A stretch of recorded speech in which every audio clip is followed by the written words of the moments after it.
আসসালামু আলাইকুম বন্ধুরা, কেমন আছেন আপনারা সবাই? আমি আজকে আবার একটি রেসিপি নিয়ে চলে এলাম। আমি শীতের জনপ্রিয় সবজি ফুলকপির একটা রেসিপি করব। ফুলকপিটা আমি কেটে ধুয়ে ছোট ছোট করে কেটে নিয়েছি। এখন আমি কড়াইয়ে তেল দিয়ে দিলাম।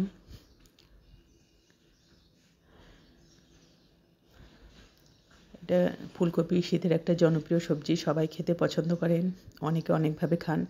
আমি যেভাবে খেতে পছন্দ করি সেটা আজকে একটু রেসিপি করে দেখালাম আপনাদের। আমি তেলের উপর একটা শুকনো মরিচ দিয়ে দিলাম।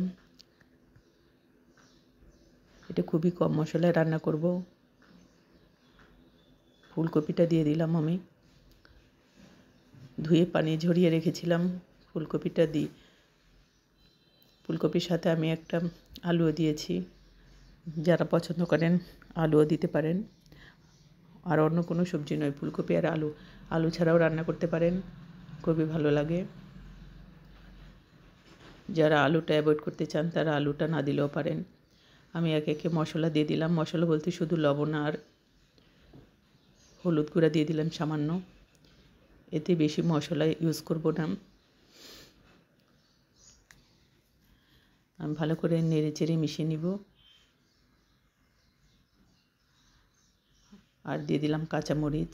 ঝালটা আপনাদের পছন্দ মতো আপনারা দিবেন, যে যেমন ঝাল খেতে পছন্দ করেন। আমি একটু বেশি ঝাল খেতে পছন্দ করি। সবজিটা আমি ভালো করে নেড়ে চেড়ে মিশিয়ে তারপর ঢাকনা দিয়ে ঢেকে সিদ্ধ করে নিব। এটা বেশি সিদ্ধ করলে খেতে ভালো লাগে না, একটু কম সিদ্ধ করলেই ক্রাঞ্চি ক্রাঞ্চি খেতে ভালো লাগে আমার কাছে। এটা যে যেমন পছন্দ করেন। আমি একটু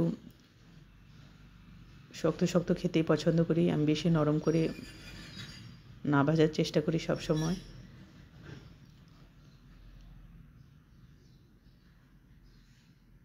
এটা খেতে খুবই অসাধারণ লাগে। আপনারা একটু একদিন রান্না করে খেয়ে দেখবেন।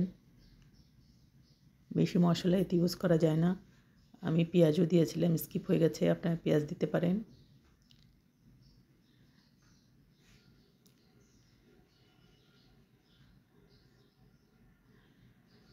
এটা ভাত, রুটি, পরোটা, পোলাও সব কিছুর সাথে ভালো লাগে। আবার যারা ডায়েট করেন তারা এটি এমনি খালি খালিও খেতে পারেন। আমি এমনি খালি খালিও এটা খাই। তো আমার হয়ে গেছে ভাজিটা। এখন আমি সার্ভিং ডিশে ঢেলে নিলাম। এটা ভাত, রুটি, পরোটা, পোলাও সব কিছুর সাথে ভালো লাগবে, বা একবার একটু ট্রাই করে দেখবেন। আর যারা একটু স্বাস্থ্য সচেতন তারা এমনিও খেতে পারেন। রেসিপিটা একবার ট্রাই করবেন। সবাই ভালো থাকবেন, সুস্থ থাকবেন, আনন্দে থাকবেন। আর শীতের সবজিগুলো সবাই একটু এনজয় করবেন,